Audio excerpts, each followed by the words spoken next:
नमस्कार दोस्तों, आपका हमारे YouTube चैनल पर बहुत बहुत स्वागत है।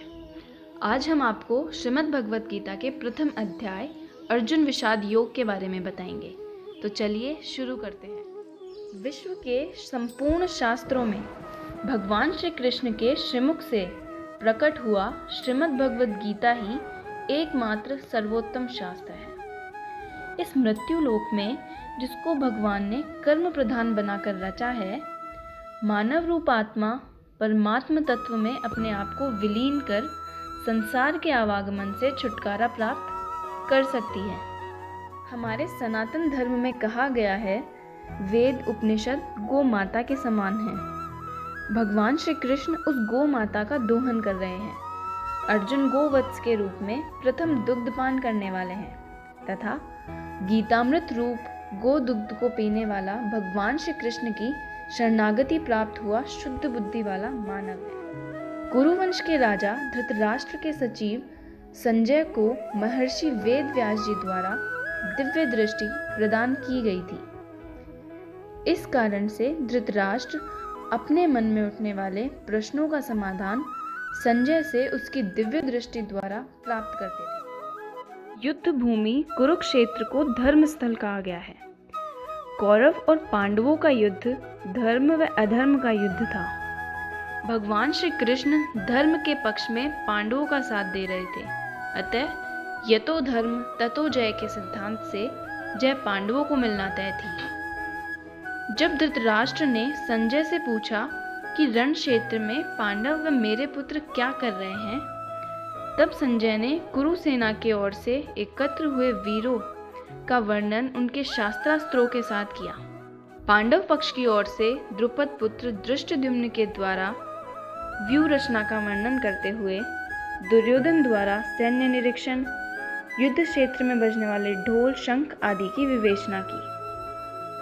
तत्पश्चात श्वेत घोड़े से युक्त अग्निदेव द्वारा प्रदान किए रथ पर सवार अर्जुन के देवदत्त व श्री कृष्ण के पांचजन्य शंख ध्वनि व अन्य वीरों द्वारा किए जाने वाले तुमुल घोष का वर्णन किया। युद्ध क्षेत्र में दोनों सेनापतियों तथा वीरों द्वारा शंख ध्वनि के साथ युद्ध आरंभ होने की घोषणा हो चुकी थी।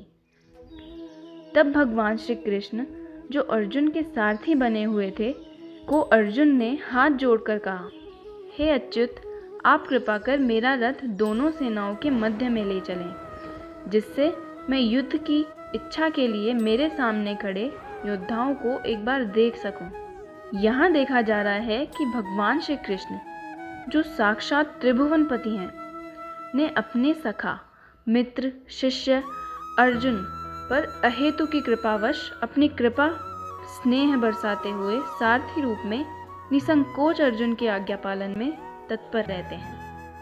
भगवान अपने शरणागत भक्त की सेवा करने की इच्छा रखते हैं और इसमें विशेष आनंद का अनुभव भी करते हैं। यद्यपि भगवान का शुद्ध भक्त अर्जुन अपने बांधवों परिजनों से युद्ध की इच्छा नहीं रखता, लेकिन दुर्योधन द्वारा समस्त शांति प्रस्तावों को नकारने के कारण वह युद्ध को अंतिम विकल्प मानकर युद्ध क्षेत्र में आया है। अर्जुन भगवान कृष्ण के सानिध्य में अपनी विजय का पूर्व आश्वस्त है, लेकिन अपने सामने खड़े योद्धाओं में उनकी शक्ति का आकलन करना चाहता है। अर्जुन कृष्ण का परम भक्त है। वह कृष्ण के रूप, गुण, लीला का निरंतर चिंतन करता रहता है। अर्जुन का गुड़ाकेश कहा गया है, अर्थात गुड़ा नींद या अज्ञान को कहा जाता है। अर्जुन नींद व अज्ञान को जीत चुका है, इसलिए भगवान श्री कृष्ण नींद व जागृत अवस्था में भी उसके चिंतन में रहते हैं। भगवान भी अपने भक्त की मनोदशा को जानकर दोनों सेनाओं के मध्य में रथ ले जाकर कहते हैं, पार्थ, कुरुओं को देखो। अर्जुन ने अपने समक्ष युद्ध की इच्छा के लिए खड़े अपने भाइयों, पुत्रों, मित्रों, गुरुजनों, पितामह भीष्म व अन्य संबंधियों को देखा।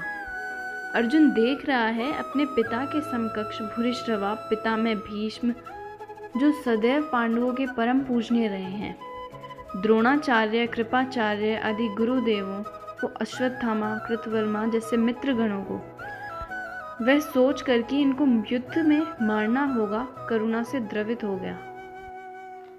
अर्जुन भगवान कृष्ण में अविचल भक्ति रखता है, अतः उसमें देवगुण विद्यमान है। वह हृदय की कोमलता के कारण द्रवित हो रहा है। वह सोच रहा है कि मुझे विजय प्राप्त कर भी पराजय जन्य दुख भोगना पड़ेगा। अर्जुन अपना गांडीव धनुष भगवान श्री कृष्ण के चरणों में रखकर हाथ जोड़कर बोलता है, हे कृष्ण, अपने ही स्वजनों, मित्रों, संबंधियों को मारने में मुझे कोई अच्छाई नहीं दिख रही। इनको मारकर हमें राज्य सुख में निराशापूर्ण जीवन से क्या लाभ होगा।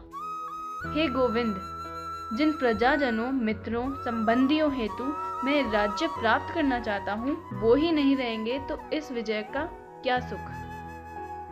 अर्जुन अपने अत्याचारी बंधु बांधवों से प्रतिशोध नहीं लेना चाहता था, किंतु यह तो भगवान की योजना थी कि सबका वध हो। भगवत भक्त दुष्टों से प्रतिशोध नहीं लेना चाहते, किंतु भगवान दुष्टों द्वारा भक्तों के उत्पीड़न को सहन नहीं कर पाते। भगवान किसी व्यक्ति को अपनी इच्छा से क्षमा कर सकते हैं, किंतु यदि कोई उनके भक्तों को हानि पहुंचाता है तो भगवान उसको क्षमा नहीं करते। इसलिए भगवान इन दुराचारियों का वध करना चाहते थे, यद्यपि अर्जुन उन्हें क्षमा करना चाहता था। अर्जुन बुद्धिमान थे, लेकिन वो ये भूल गए थे कि जब पुराने धर्म का गलत इस्तेमाल किया जाने लगे तब उसका नाश करना जरूरी हो जाता है। उसके नाश के बाद ही नए निर्माण की नींव रखी जा सकती है। बदलाव ही प्रकृति का नियम है, इसलिए हमें बदलाव से घबराना नहीं चाहिए। यहाँ इंसान के मन की स्थिति को दिखाया गया है कि जब वो चुनौतियों का सामने खड़ा देखता है तो घबरा जाता है और बेतुके तर्क देकर हार मानकर भाग जाना चाहता है, और कुछ नहीं तो वह तमाम बेबुनियाद दलीलें देने लगता है कि आखिर क्यों पीछे हट जाना बिल्कुल सही फैसला है। इसके सोचने समझने की शक्ति खत्म हो जाती है और वो सही कदम नहीं उठा पाता। ऐसे में जरूरी है अपने बेचैन मन को शांत करना, अपना मनोबल बढ़ाना और अपने कर्म से भागने के बजाय उसका डटकर सामना करना। गीता का हर अध्याय हमें कुछ ना कुछ सिखाता है। गीता के पहले अध्याय की कुछ बातें जो हमारे जीवन में बहुत महत्व रखती हैं, वे हैं: पहली, इस संसार में सभी दुख और तकलीफों का मूल कारण है संघर्ष का सामना ना कर पाने की हमारी कमजोरी। दूसरी, आपके सामने जो भी चुनौती है उसे गौर से समझने की कोशिश करें, तभी आप खुद को उसका सामना करने के लिए तैयार कर पाएंगे। तीसरी सीख, हमारे मन भूमि में पॉजिटिव और नेगेटिव दोनों विचारों के बीच लगातार एक संघर्ष चलता रहता है, जिसमें आपको नेगेटिव विचारों को खुद पर हावी नहीं होने देना है। चौथी सीख, जब भी जीवन की समस्याओं को देखकर आपका मन कमज़ोर पड़ने लगे तो खुद का मनोबल बढ़ाएं और मुश्किलों का डटकर सामना करें।